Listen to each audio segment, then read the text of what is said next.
नमस्कार। आज हम लापरवाही के बारे में बात करेंगे। लापरवाही मूल रूप से किसी कार्य या जिम्मेदारी के निर्वहन में ध्यान, सतर्कता या चिंता की कमी को दर्शाती है। यह एक मानसिक स्थिति है जिसमें व्यक्ति अपने कार्यों के विवरण की अनदेखी करता है या उन्हें प्राथमिकता नहीं देता, जिसके परिणाम स्वरूप गलतियां, दुर्घटनाएं या अवसरों की चूक हो सकती है। लापरवाही हमेशा जानबूझकर की गई उपेक्षा का परिणाम नहीं होती, बल्कि यह कई मानसिक कारणों जैसे कि तनाव, थकान, विघटन या यहाँ तक कि आत्म-मूल्यांकन की कमी से उत्पन्न हो सकती है। मनोवैज्ञानिक दृष्टिकोण से लापरवाही अक्सर संज्ञानात्मक अधिभार से जुड़ी होती है, जहाँ एक व्यक्ति कार्यों या विचारों की संख्या से अभिभूत हो जाता है। ऐसी स्थिति में मनुष्य का मस्तिष्क तत्कालीन कार्यों को प्राथमिकता देता है और कई छोटी परंतु महत्वपूर्ण विवरणों की अनदेखी कर देता है, जिसके कारण वह समय सीमा चूक जाता है, निर्णय लेने में गलतियां कर देता है या स्वास्थ्य और रिश्तों की अनदेखी करने लगता है।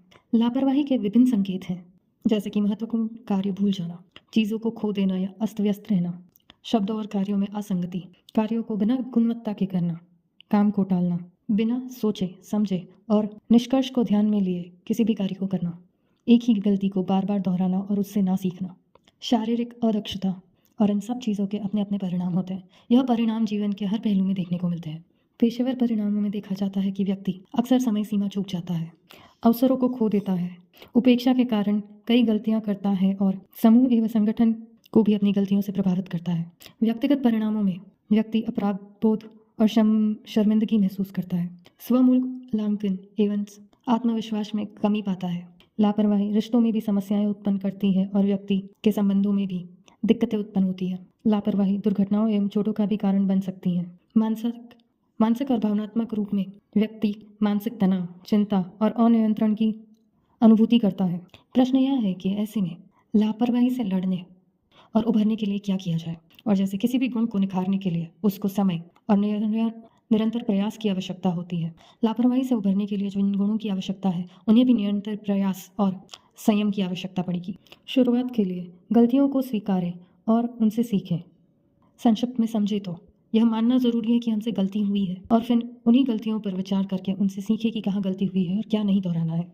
प्राथमिकता निर्धारित करें, कार्य को समझकर उसकी सूची बनाएं और देखें कि क्या पहले करना जरूरी है और किस चीज़ को समय दिया जा सकता है।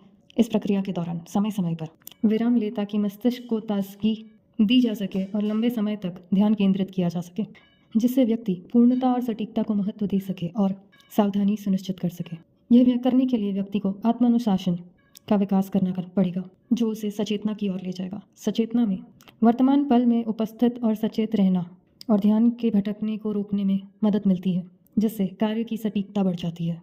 इन प्रयासों से मानसिक लचीलापन बढ़ेगा, जिससे गलतियों में कमी आएगी और सकारात्मक दृष्टिकोण का विकास होगा, जहाँ व्यक्ति अपनी गलतियों पर रोने दुखी होने की जगह उनसे सीख कर आगे बढ़ेगा। इन सब के लिए समय प्रबंधन की आवश्यकता पड़ेगी, ताकि समय का सही उपयोग हो सके और अंत समय में तनाव को कम किया जा सके और कार्यों को एक संतुलित दृष्टिकोण से किया जा सके।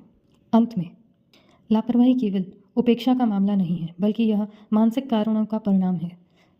संकेतों को पहचान कर और उनके प्रभाव को समझकर व्यक्ति सचेतना और आत्मानुशासन जैसे गुणों को विकसित करके लापरवाही से निपट सकता है और एक अधिक संगठित, केंद्रित और संतुष्ट जीवन जी सकता है। इन गुणों के विकास के लिए व्यक्ति खुद से मेहनत कर सकता है या उपलब्ध सहायताएं प्राप्त कर सकता है। आप भी अगर इन गुणों का विकास करने की ओर अग्रसर हैं तो आप हमसे संपर्क कर सकते हैं। आपके प्रश्न आप हमें कमेंट में पूछ सकते हैं और हम उनके सटीक उत्तर देने का पूर्ण प्रयास करेंगे। आपका आने वाला समय संगठित और संतुष्ट रहे।